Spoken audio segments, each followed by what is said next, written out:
The difficulty with them, to be honest, is sometimes you get jellied and sometimes you don't. And it's a real lottery with the swim. One of my best friends swam the North 2 weeks before me, and he said he swam over football fields of them, but they were all about 9-10 feet below him. So he didn't get stung once on the day. Don't believe anything he says. It's all a drama. Mandy, congratulations. And it's weird to know you and to meet you for the first time. But I'm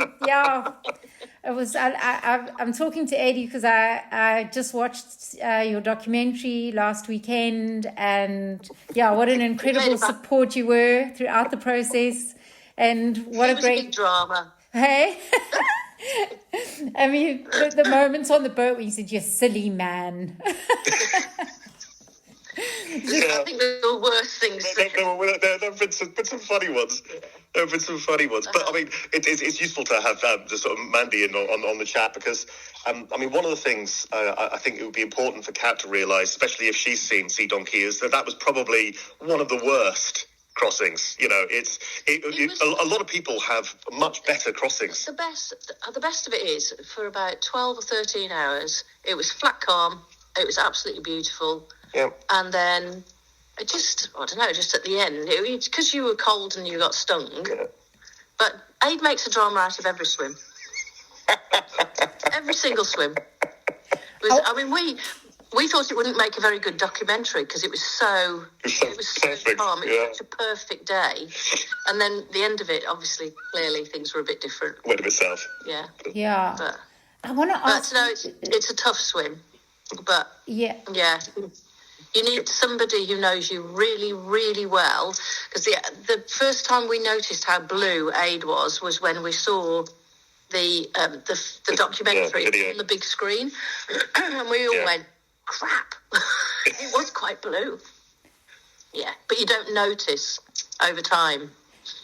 That's interesting. It's interesting to know, and I want to ask you just specifically on that because Ady, I mentioned it, and then I went back and I've watched now 3 times. So, and you did answer the question. In retrospect, you would have told the team that you got stung.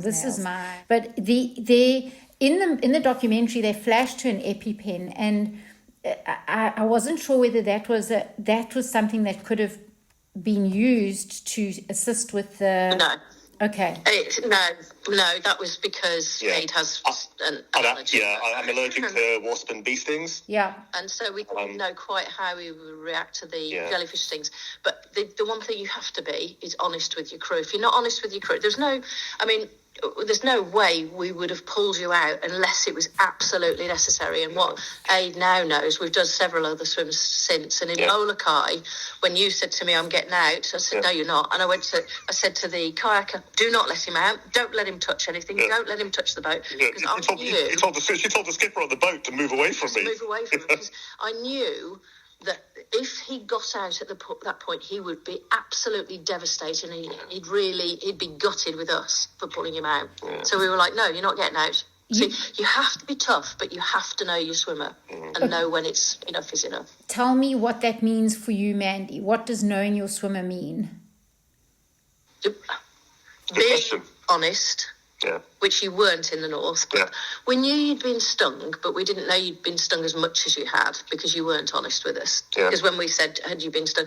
But since then, you've got to tell us everything. So we've known each other, I don't know, 12 years? 15 years, probably. I don't know, whatever. So now I know when he's having a drama and I'm just like, just get the heck on with it. And I know when things are a little bit south, and most of them are just like, crack on, just drink quickly. Stop. Ade tends to be like, you when you did the North Channel, Connor was giving you lots of advice on feeding, and he was having lots of random stuff, and what's the coffee one? Oh, the coffee gel. Yeah, and loads in existing feed, and you don't need it. What you need is quick, short swims. The faster you get them down, the faster you get on, the quicker you'll get the swim done. And your feeds were taking 2 and 3 minutes. They were ridiculous, some of them. Yeah. But that's changed massively. Yeah. And again, it's all part of that learning process. Yeah. But watching the documentary back, I think everyone realised what it was like from my perspective when we had 5 people all trying to talk to me at the same time. And after that, we instigated the rule that there's only ever one voice at a feed. So if you have a conversation as a team before the feed, you agree the message that you're going to get to the swimmer, and then one person talks to the swimmer. Because otherwise, you just end up with that kind of like, you're discombobulated anyway, and you're.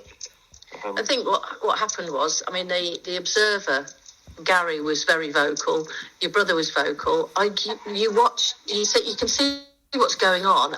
And it's just, you're just going, it was just so painful. And that bit, genuinely, when he was at the end of the boat and I had my costume on to get in, we genuinely did not know whether he would make it round the boat. And so, I mean, on the film, it is quite dramatic, but it was even worse being there. And then coming back to the boat, when he said to me, he said, just a little one-arm breaststroke. And I was like, I don't think so. Then you really took the mickey. When we came back, the first swim we did at Cobo, which is back home, he started swimming at one-arm drill next to me. I was like, don't you dare. Because I think we were all quite traumatized. We did, just as a complete aside, we did that at the end of the Cook Strait. Again, so a bit of a battle with the tide. But Mandy jumped into it to swim in with me. And I hung with the wall, the rock that we needed to touch about 3 feet away with my arm in the air, just waiting for... And I was like, what's he doing? What do we do, man? What do we do? Yeah, coming back to your question, sorry, I realise we're digressing. Knowing your swimmer. Yeah, but so Mandy, is there something, I mean, you've known each other obviously in a personal and swimming, in the swimming world for, I think you said around 15 years. So there's lots of history. So there's lots of unconscious stuff. And I'm just wondering if there's anything you think Ady could have done that would have helped you know him better, so that you could provide that support and that advice, the right thing at the right time. Could he have? The only thing I would say is you've got to, I cannot stress how much as a swimmer you have to be honest. But as a support on the boat, you're not quite so honest. So you don't so if he asked me how long have I got, I'm like, you don't have to worry about that. You just need to swim. Your job is to swim. Don't ask me how long. Don't ask me how far. How far. Don't ask me anything, because I'm not going to tell you. And I learnt that from Pete, my other half, who he was on the boat for my channel swim, and he literally would tell me nothing at any point, because he'd say, don't look up, because that is not where you're going to land, because I could see Cap Grenade and there was no way I was landing there because I'm not a fast swimmer. And but don't tell them anything. Don't put any expectations in the swimmer's mind around it's going to take 2 hours. So that then you focus on, as a swimmer, you focus on right, four feeds and I'm finished. Yeah. And then when 4 feeds come in, you know we're near. You've been caught by the tide and you've got another 2 hours. I mean, we instigated after that the zero information for the swimmer, so for me. So it's just like all the time. You're doing great. Yeah. And he'd say, I'm not going forward, and I'd say, if you're not going forward, you're getting out. I'll pull you out, because if we're not getting anywhere, the swim's ended. So you trust me. Yeah. Trust me that we will. I mean, we had all sorts going on the boat in New Zealand, particularly. There was. I don't know how much I swear. No, this is being recorded. So it's Phil was quite. Let's put it this way: he wanted to pull Ady out several times, and we had to persuade him. And in Japan, to be fair, they wanted to finish the swim. They didn't think you were going to make it. So behind the scenes, you're doing all sorts to say, no, trust me, I know him well enough. He will not get out until he touches land, because that's as a swimmer, you have to, was it Ross Edgley said, be naive enough to start and stubborn enough to finish. Okay. So as a swimmer, just swim. Have you ever made a call in that moment about continuing, Mandy, that you would change? The only swim we've ever done where someone has got out was a guy who is one of our Guernsey swimmers who was absolutely capable of doing it, and his head blew up at 2.5 hours, and he literally was like, and we couldn't get him to carry on. Just couldn't, and that I still feel awful about that. I still struggle with the fact that he absolutely could have made it, but he just mentally couldn't do it. Yeah. Mentally, this one can do it. He just faffs about sometimes. I mean, we also cut the other extreme. I mean, I think I've been in the water between Guernsey and France for about 12 hours, and we were struggling on that one because we were all. It was just after COVID, and Guernsey was free, but France wasn't. So we were subject to all sorts of restrictions on where we could land. We couldn't land in the dark. We got 12 hours in. And it looked like it was going to be another 6, which would take us into the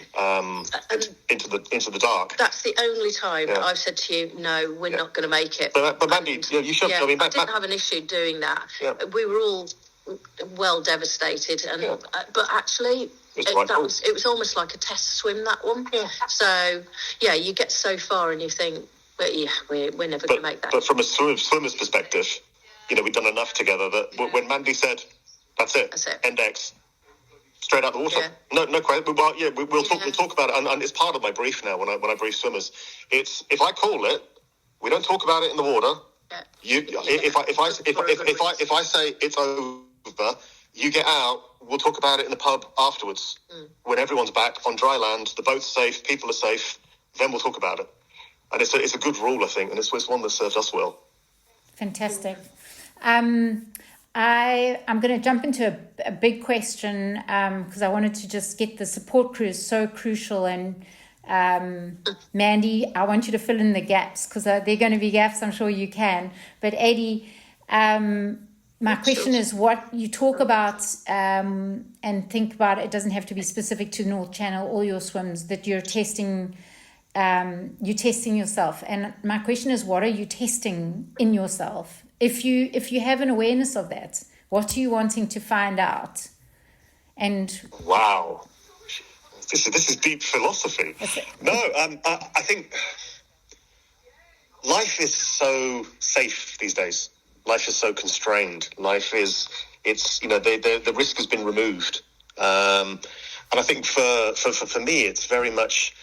Testing the limits of my ability to carry on, my ability to do the swim, and it's testing yourself to the extreme in an environment where the risk is there, and it's not mitigated, and it's raw, and it's real, and I think that's what I mean when I talk about testing myself. It's putting yourself in that unsafe environment and pushing it to the limit. I find that really rewarding. There's OCD with you. Well, yeah, there is. Because once you say you're going to do something, similar with me, it's almost about proving yourself. So proving yourself to yourself. And once you said you're going to do something, you have to do it. That's good. So, So you just get, I think it's a bit of a, I don't know.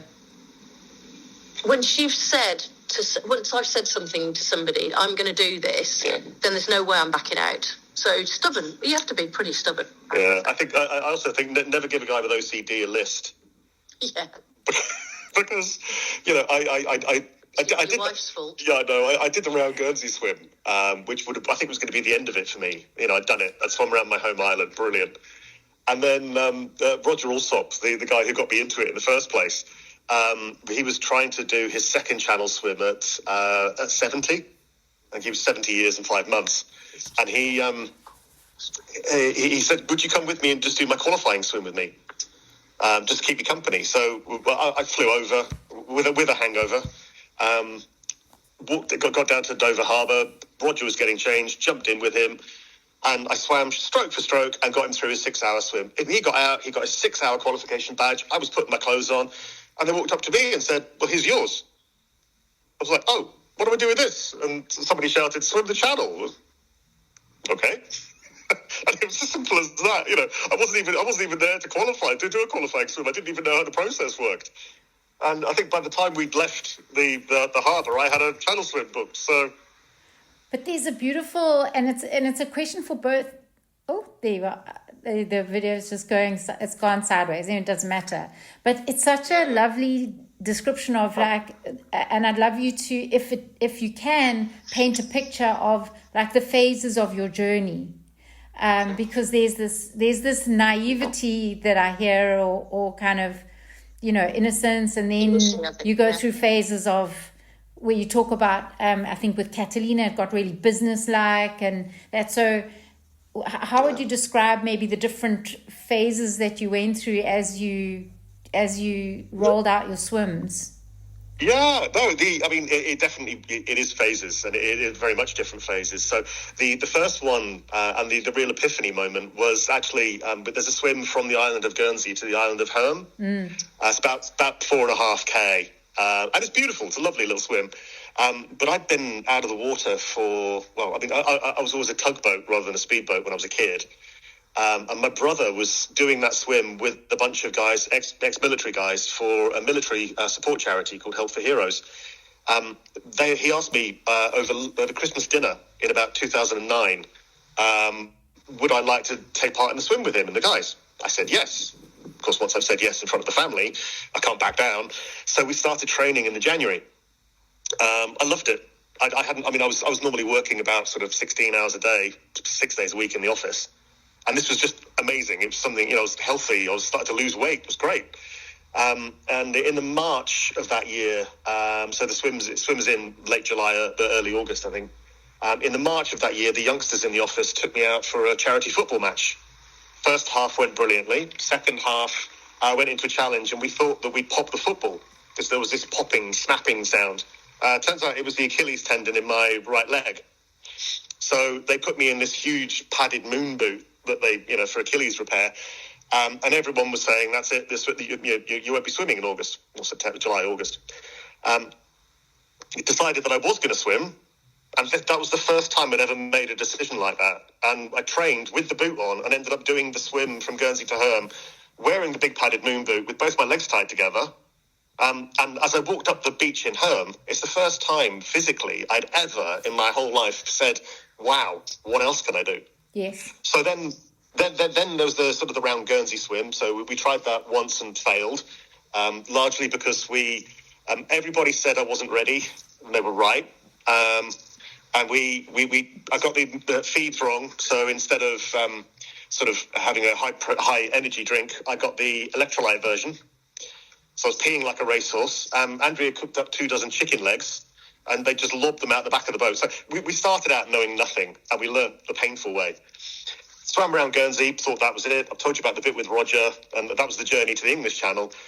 Trained for the English Channel, and I was an absolute bruiser of the swimmer. I was doing violence to both my body and the water. My technique was dreadful. Got through the English Channel swim. Then Andrea introduced me to the Ocean 7, because I was really... I always get the post-event slump. And so psychologically, you've done it, brilliant. And the next day you wake up and you're missing something. There's, the urgency has gone out of life. And so once I started on that path on the North Channel, I was looking to improve because I was getting shoulder issues. And I ended up seeing, I think they did Catalina, did Gibraltar, and my stroke was improving a little bit.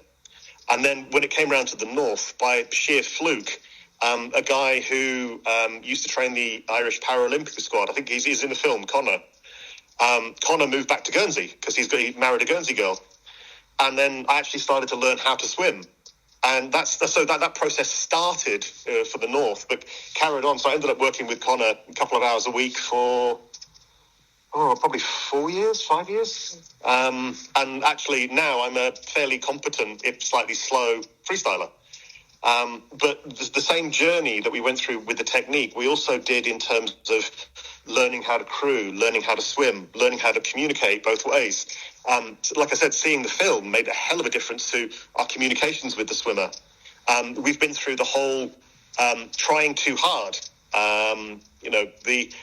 We try in the North. We were so nervous, like Mandy said, we were trying different feed combinations because Connor thought I would need more juice, more energy. I think Connor was thinking about kind of short he's so used to training people who do short distances, not cold water, and it's very, very different. But learnt loads. Yeah, and I think along that journey, the nutrition changed. By the time we did the New Zealand swim, the feed protocols were much simpler. You just need to keep it simple. Everything. Don't overthink it. Don't overcomplicate anything. Make it as simple as possible. Yeah. Just 250 ml, high carb. Find something that works. You can keep down, and you can get every half an hour, and that's it. Just do it. Yeah, we feed on the hour for the first 3 hours, and then every half hour afterwards. And to be honest, the Frida Streeter school of feeding. Frida wasn't wrong. To be fair, she'd been doing it for years and years and years. But the important thing, to be honest, is to make your swimmers realise that feeding is the invisible part of open water. It is a discipline that is as important as your technique, your freestyle technique. The longer you feed for, the longer you're drifting, the longer your swim will be. Yeah. I've been on a swim with somebody who had 7-second feeds, and it was like lightning. Yeah. So that the north was, you could have done it so much faster, but we know that now, and then you wouldn't have got as cold and all the rest of it. But that feed, we've learned all of that along the way. Yeah, because you're swimming. I mean, as you know yourself from being a swimmer. I mean, when you're in there and you're a little bit seasick, maybe. The adrenaline's there. Never. These two are incredible. But no, the whole thing is that your swimmer's feeling sick. And you're saying, the last thing in the world they want to do is to take down another feed and another feed and another feed. So one of the things that's quite good for that, if you like tea, have some tea instead. And something slightly different. So what we did with you sometimes, I don't know whether we used it that much with you, but with another swimmer as well, diluted mouthwash is quite nice as a bit of a refreshing change. Yeah. Just not to drink it, obviously, but just to take in, swill it around, spit it out, and because you have all that sweet high carb stuff, and it's after a while it's like. It also depends on the conditions. I mean, Catalina, I really liked the crew were pulling out chilled melon. So they had these really sweet, succulent, Gallia melons or something, and they almost got an ice cream scoop, and they'd scoop out an ice cream scoop size sort of piece of melon, so it was like yay big, and they put it, they chill it down, and then the first time I got one of those, it was like, oh my god, why did I ever think of that? But as a crew, I'd be like, don't do that too often because you're faffing. Yeah. You're taking too long. You have to chew it. You can't. Yeah. You're not going anywhere. Apart from drifting. So this is just stick to the 250 ml of high carb. That's it. Can I talk about I did a 24-hour swim in that ladies' pool that you saw on the film. Yep. We were raising money for disability access to our Lido, effectively the Lido building. And we had one of our mates is chief physio to one of the Tour de France teams, pro cycling teams. And he happened to be off, so he did the feeds that day. Oh my God, getting stuff from it wouldn't work on a channel swim, but getting stuff from the Tour de France cookbook was amazing. It was How awesome. And it just speaks to your capacity to build community and bring out the best in people. I think that's a really important aspect of these swims. It takes a village, and it's how do you bring out the best in people? It's a question for both of you, because I mean, Mandy, I know you're a swimmer in your own right as well, and I hear the nutrition side of things, which makes me think about preparation. Ady, you talked about making no plans and nothing can go wrong, and there is it's this balance of the need for preparation and also your great point, Mandy, about keeping it simple. So the question is, did you do anything intentional on the mental side of any of your swims? It doesn't matter which one. Did you do anything intentional in that regard, in the mental preparation? I think the notion of make no plans and nothing can go wrong, it doesn't mean don't prepare and don't spend. You absolutely spend the time on the preparation and really think that through. That's more from the swim psychology, because again we saw a lady who she'd read all the books, and I tell your swimmers, don't read too much. No. because a lot of the time, all you're doing is building demons. And so this lady knew, she'd read it, that she had to be at the Varn Lightship on her English Channel swim by, I think it was 3 hours. And then actually she didn't, because the tide took her. And she'd got it in her head that she had to see this lightship by 3 hours. She didn't see it at 3 hours. It blew her mind, and she got out of the water. So if you I mean, again, it's a lovely old sort of saying, but the only demons you'll find in the water are the ones you take in with you. So if you're saying to yourself, you make plans and you're saying, I'm going to be here by this time, or the swim is, a lot of people say the swim is going to take me this long. And then, I mean, we had that. There was somebody on Facebook recently who put on there, my family and friends are going to meet me on the beach. Where would you say for them to meet me? I'm Sam Jones actually came back, who I think is absolutely, she's like the guru for me. She's a pilot, she's a swimmer, she's done it all. She's crewed, she's observed, she's everything. And she just went back with, your family will not be on the other side, because actually all you want to do is either be sick or get back on the boat and just go home. They will not be standing there with a glass of champagne for you, because you have no idea where you're going to finish. Yeah. Just don't make any plans for that. Tell them to be back in Dover, and usually the next day, because you're going to feel like crap when you get out of the water. Yeah. So don't plan anything. Yeah, that's the sort of, the don't. Yeah. I mean, the North Channel, I mean, they were saying we have to finish by the lighthouse, because otherwise nobody's ever finished past the lighthouse. And we were so close, but we've been close on 3 swims. Yeah, we nearly ran out of New Zealand. Yeah. It's weird to say that, but nearly missed the South Island. Because the current's obviously pushing you away, and you're trying to swim across it to land. Yeah. I mean, the only time that we have actually managed to land with family present was Molokai, because you can only land on Sandy Beach. Yeah. The name should give it away, because everything else is volcanic rock depths for swimmers. So it's a bit of the waves are a bit. Yeah, I know. It's an act of extreme marine marksmanship to start you off. And 28.5 miles later, they land you on a beach that's about 200 yards wide. To what extent is it useful to read and listen to other people's experiences? And be very, very careful. Everybody's experience is different. Yeah. Yes. What's your advice there for me, it's... I would... For me... With Ade, it is know your swimmer so well that you know what they're thinking. You know everything about them. You know them so well that you can make decisions based on what's going on in their heads. I know his head so well now, well, we do, that I think if you listen to too many people, you get so much conflicting advice. Yes. Yeah. You don't know which way to go, and everybody's different. So don't listen to anybody who says, "Oh, you need this, this stuff or that stuff." Find out what works. Do your training swims and find out what works for you particularly. Yeah, and don't change anything on the day. No, God, don't. So again, it goes from as simple as, there was one lady who I wasn't on the boat for this one, but she her mum had got her a brand new bathing costume, which she pulled out the morning of the swim. Beautiful, lovely gesture. Don't do it. But she stuck a brand new bathing costume on, and within 2 or 3 hours, it had ripped her to bits. So she ended up half taking it off. And swimming, because otherwise she was going to get scarred by the bathing costume. So we always say it's like, never do anything new on the day. It should just be another day in the office. You've done it all before. I mean, I've got a guy who's waiting on the North Channel tide now. And with him, we got him to the point where we were saying to him, so, what are you going to do on the day? He said, nothing new, just another day in the office. And this is the North. And he's in a really good place. Because he knows that, we always call it the bubble of calm. So every swimmer needs to operate within a bubble of calm in your mind. And that bubble, it starts off really small because you're frightened of the seaweed, you're frightened of the depths, you're frightened of the tide, you're frightened of everything.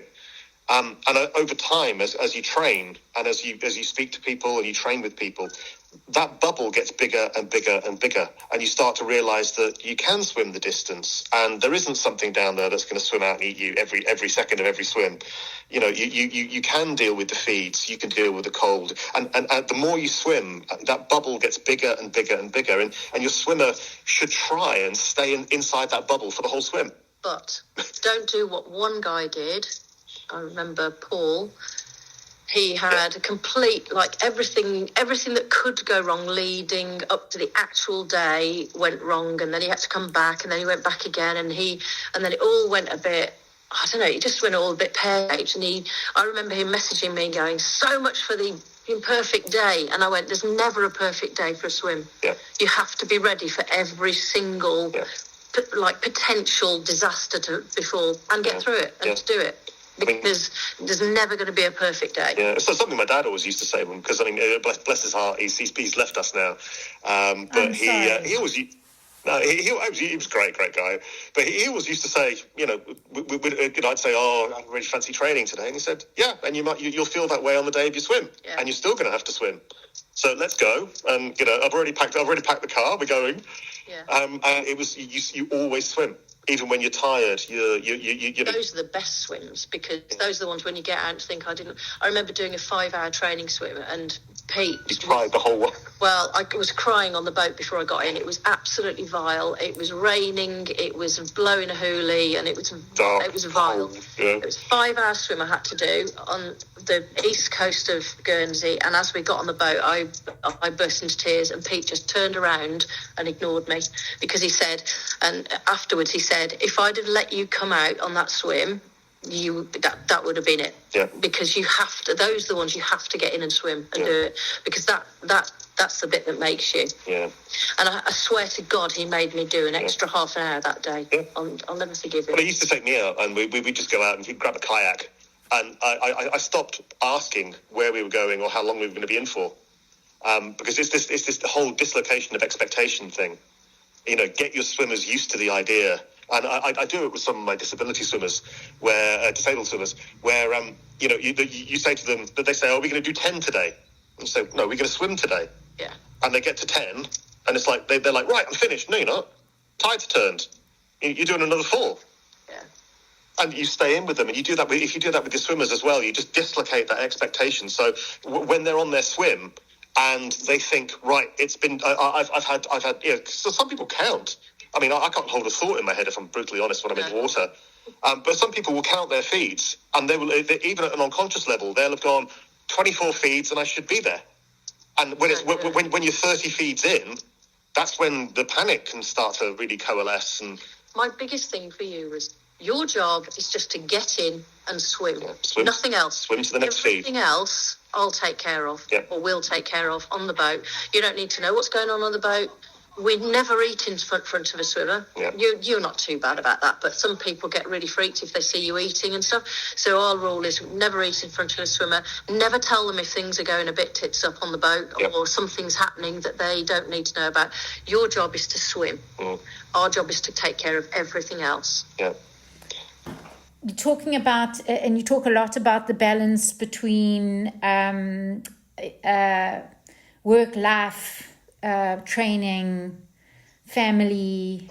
Is there a balance? No, I've left the corporate world now, so it's much better now. But you have to keep all of those plates spinning, because there's no point, and it actually just doesn't work. You could be in the best physical shape of your life, and you could be in the best prepared for your swim, but if you've done that at the expense of your family life, and on the morning you leave, you have a row with your better half, you're going to get in the water, and instead of enjoying the swim and focusing on the swim, your brain is going to be, oh my God, when this is over, have I torpedoed?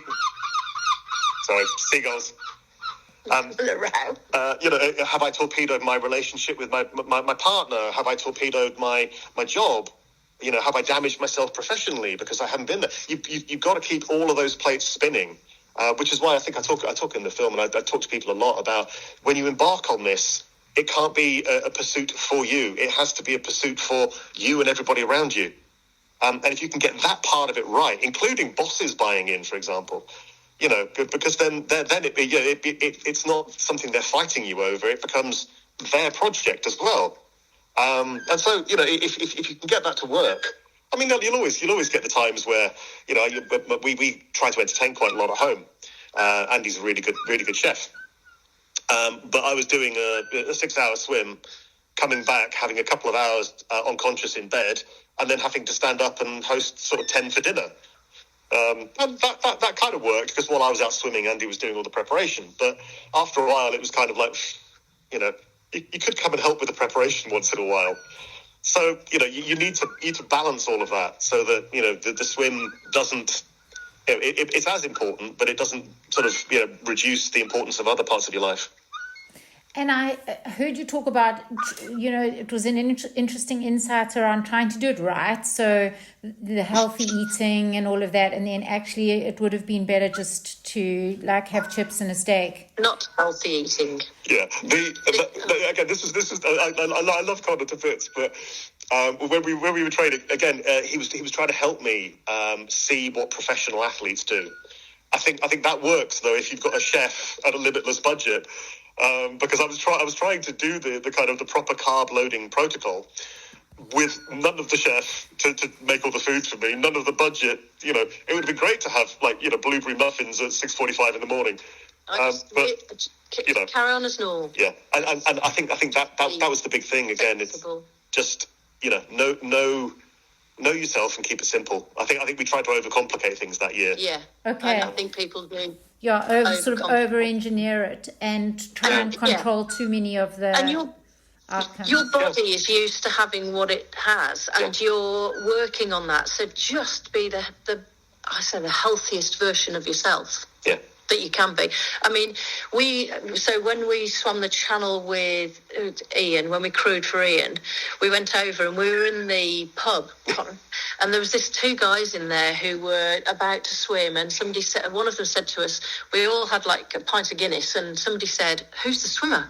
And we said, "Well, he is," and he went, "I haven't drunk alcohol for 6 months," and we're all like, "Really?" It's just, that's a slight extreme. But, just be the healthiest version of yourself. Yeah. Don't change everything so that you're, so different. Your body doesn't work so well. I mean, we're all old enough to know better anyway, but... And what I hear also is there isn't one way, there isn't a right way. It's your way. And Ady... Absolutely. And to both of you, how do you... Because part of your journey, when you talk about it, Ady, as well, is that you went from just operating from the gut, and then you were working, I forget his name, and taking a more scientific approach, and that maybe that over-engineered it a bit, and that was fine because it was all a learning process. But if you were to say, what's the thing that helps you get to know yourself and what's right for you, to both of you? What? I exposure. Just doing the swims. Trying, just getting something that works, and not, if you're going to change anything, do it during your training swims, way before any swim. Don't change anything in the few weeks up to it. And I think make sure you've got everything. Yeah, but again, with some of the guys that have been coming through in the most recent wave of swimmers that we're swimming with, it's swimming in all conditions. Yeah. So I've seen people who they will move around and swim in a different place if it's rough. No, swim when it's rough. Yeah. Swim when it's raining. Swim when the waves are crashing down. Yeah. Because that's all part of this. But I mean, I know the bubble of calm, but that's exactly it. It's the more things you can get, and that you can say to yourself, right, well, I mean, the time I swam in sharky territory, I was terrified, absolutely terrified, because in Guernsey, we've got no sharks. I've never swum in sharky territory before. So in Catalina, I said to the guys, look, I'm really nervous. And they walked me up to the side of the boat to get ready to start the swim, and he put his hand on the middle of my back and said to me, "Don't worry, son, we've got no man-eaters around here." And as he pushed me over the side of the boat, he shouted, "Only boy eaters." So basically, man up. That was the start of my swim. Get in the water. So the first, as you're swimming at night, so the first 2 or 3 hours, I was just terrified. But the fear burned itself out. Yeah. So, but by about 6 hours in, you're just completely nonchalant about it, and so. I think when I came around to Molokai, in Molokai they'd had a lady called Rainey Pierce, a US swimmer, lovely lady. She'd had this swim slot before me, and she got pulled out because she narrowly missed a tiger shark attack. Now, we were watching the drone footage of that about 2 days before I got in. What happened was another swimmer, who will remain nameless, sent us the link to it, and I went back to them and said, please don't send that to Ade because, he doesn't need to see that just before he's swimming. And she said, but he needs to know what he's up against. And I went, he knows full well what's in there. He doesn't need to be reminded that they might be around there. So, that was an example of something that you just can't change. But they're there. But we taken a Shark Shield, the Shark Shield electronic deterrent system with us, and we used it, and we were okay. So you say you can't let the fear get to you. You talk about the bubble of calm. Is there anything else you want to say about how you manage? You also talk about you just get bored of it after a while. You let it burn itself out. Is there anything else you want to add to how you manage fear? There's an interesting thing about fear. I remember everybody gets that moment of, and it doesn't matter how experienced you are, and I knew it was coming at some point, and I always say to any swimmer that I've known, there will be a time at which you have that complete terror where you have no idea you can't do it, and it might come a week before, it might come on the day. Mine came the night before the swim. I got the call to say, yes, we're probably going tomorrow morning. And I walked to the end of the road at Varn Ridge where we were staying and went, which way can I run? Because honest to God, I was thinking I need to run. I'm a fake, I'm a fraud. But everybody's faking it till they make it. It doesn't matter how well you swim. We've seen the best swimmers going at speed come out because of their head blowing up. Jeff, bless him, his head blew up at 2.5 hours twice. He went back and tried again at exactly the same time. And that fear will come, ride the fear. That's the biggest thing for me. So if you have that fear, keep swimming. Because what else are you going to do? Just keep going. I think the psychology, it sounds really simple, but swim to the next feed. Mm-hmm. Always swim to the next feed. Your crew will deal with it. Swim to the next feed. And because then I mean that's certainly and a good example of some of this in operation was in Molokai. I was effectively counting my feeds, and I kind of there's a geological feature. It's a cliff effectively under the water. And the area you're landing on is sort of raised up. And because there's this geological cliff under the water basically runs from one direction to the other. And that's often one of the hardest parts of the swim. Now, I hit that at about 12 hours, and I thought I was nearly finished. And it was when these guys said, no, you've just hit the cliff. Now the hard part of the swim starts. And I gave you a special feed, a different flavour feed as a bit of a reward for getting over the cliff, and he just went, it's horrible. But I think, I've also, the psychology of it, I mean, there's a poem that I love, and I quite often, at the really dark points, recount that, recite that to myself. And also there's some really simple things. I mean, Mandy's often sort of come out with stuff when we've been swimming, which has then fortified my brain. Which can be repeated. Yeah, some of which can't be repeated in polite company. But one of them was, Mandy said to me, you better do this. I'm never coming back. And I think that was Molokai. And for me, I swam for the next half an hour going, never coming back. Never coming back. I'm just... and it shush. And it took, it kind of just takes you out of that whatever breakdown in your mind you're having. That kind of repetition really helps. There was a point in Japan where we got so far, and I think you said to me, "How am I doing?" And I just went, You just need to keep swimming. You just need to grind it out now. You can just grind this out now. So basically, and that was huge. We're there, but you just got to go. I think we had got a couple of hours. But we got sufficiently far in the lee of the land that the tide had. We knew you'd make it. They knew we'd get there. Yeah, but it was just about. Again, that was one where I was having the best year ever in terms of training for Japan. Absolutely brilliant. And about 10, 11 weeks out, I got this mystery gut infection, which they ended up having to. I lost 10 kilos. I've got 10 kilos to lose. But I ended up in hospital. They did keyhole surgery on my stomach trying to figure out what was going wrong. And they literally got off the operating table 9 weeks before the start of the Japan swim. And then we were saying, do we go? Do we not go? Should we go? Yeah, let's go. Let's just do it. Let's go. We paid for it. We paid for the holiday. Flights were booked, so we did it. And I got in the water, and the start was really rough in the dark. But as the day wore on, I think we were all sort of just trying to manage the situation, and then we got to the point where I could see delegations going up and down the boat, from the Japanese organisers back down to my team, and then my team back up to them. And it turns out that the fisherman who was boat we were using wanted to get back to the harbour for the next day's fishing. And they were running straight into a roadblock with Pete and Mandy, who are tenacious in protection of their swimmer. And again, this is something that you as crew might need to be. To go out and do these swims. Yeah. We weren't coming back. We couldn't afford to go back out each time and do another, just because so there was no way we were stopping. But you as crew need to be as tenacious in the defence of your swimmer as your swimmer will be. And sometimes that means disagreeing with the observers that come along from the various swimming federations. The Japanese observer was a bit bonkers. She was rolling about on the floor. Yeah. It was the cleanest fishing boat I've ever seen.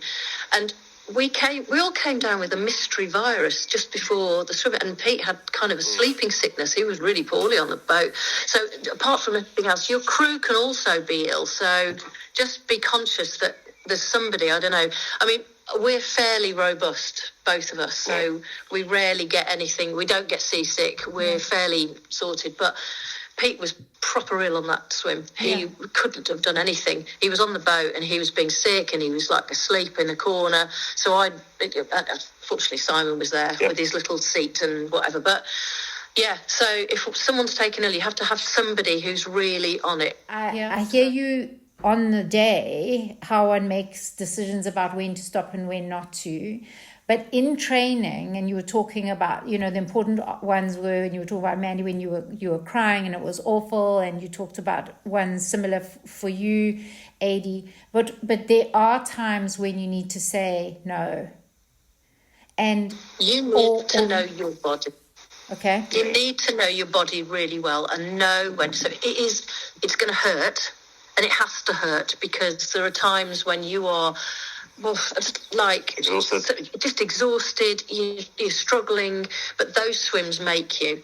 But there has to be a time when you know your body well enough to say, actually, I am not well and I need not to swim today, to trust but there's a fine balance. I overtrained for years, and again, this is an example of reading other people's stuff. So there was a sort of standing rule at the time, which was, you need to do the distance of your swim in mileage during the course of each week. And so I was trying to do that, and it was killing me, and I was getting injured, and I was exhausted. Again, trust your own body. The trouble is, I think you also need to realise that a lot of the competitors we're talking about, or the swimmers, you're not kids anymore. You're 40 or 50 years old, or 60 or 70. You can't do what's written down and would work for a 20-year-old who can recover overnight. So I actually found that, for the New Zealand swim, because we were doing that, we were training for that at the wrong time of year. So I was in the swimming pool quite a lot, putting the distance in. But I was doing one swim a week. Okay, it was a 6-hour swim. We were doing 200 by 100 off 145. And that worked. And I was taking the rest of the week off. I was in the water, I was in the sea, but we were just dunking with friends. We call it a bob and gob, where you just float around chatting. But that meant that I had a week to recover before I went and did it again. And you made sure that you were properly rested. You got sleep. You got massage. You took the right nutrition in 2 or 3 days leading up to your training session. Then you do a monster 6-hour, really blast it, and then get a week to recover. And my body, and just worked for me, but that was the best shape I've ever been in. One of the biggest things that you ever said to me was, before my Channel swim, you said, we have to get you to May still loving swimming. And I was like, what the hell is he on about? But actually, I'm in a situation now where I don't swim very much now because I kind of overdid what I was doing, and I lost the love for swimming. Yeah. You still need to love what you're doing, and to an extent enjoy it. There are times when you have to endure it, I have to say, but there's no point in doing it unless you actually enjoy what you're doing, and have some time out for yourself. Don't make it such a chore that it's just... And I think that happened for me. Can't wait for it to be over. About half to 3/4 of the way through the Ocean 7, because I was just treating it like another job. Yes. And my training had become, my OCD wouldn't let me let go of it. Yeah. And I had to do it, and I had a swim lined up for the end of the year, so you're going to put the training in. But it did become fairly robotic at times. Yeah. Whereas we were training for Loch Ness and the 24-hour swim in Guernsey. Loch Ness was the last training swim before the 24-hour. And that had changed completely. I got the love back, and I was enjoying the water. And it's, I got round to the Loch Ness swim, and I was buzzing. Remember why you're doing it. Yeah. And I did what I always did on that swim, is get in and go way too fast at the start. Yeah, he always does that. And then Pete shouting at me. But when we did the 24-hour, again, I can't believe people turned up in their hundreds to watch a fat bloke swim. It's mind-boggling. But there were so many people watching. I kind of, my brain was going, oh my God, we need to swim fast. And I had Pete at the start of the first lane. He knew I was going to do it. He was waiting at the end of the first lane for me, going, slow down. And he walked 50 metres back along the thing, going, slow down. So... Yeah, the adrenaline and stuff when you get in. Yeah. But then don't do exactly the opposite, which was... So, Mandy, for you, for instance, what have you noticed in the time that you have known Ady that you value, that in how these adventures and challenges have grown him, evolved him, does that make sense? And vice versa. I think today just about sums it up. They're going to witness our wedding. So we're so close now, I think, as two couples that we have massive respect for each other. There are days when I think he's an absolute plonker. That's fair. And vice versa, I'm sure.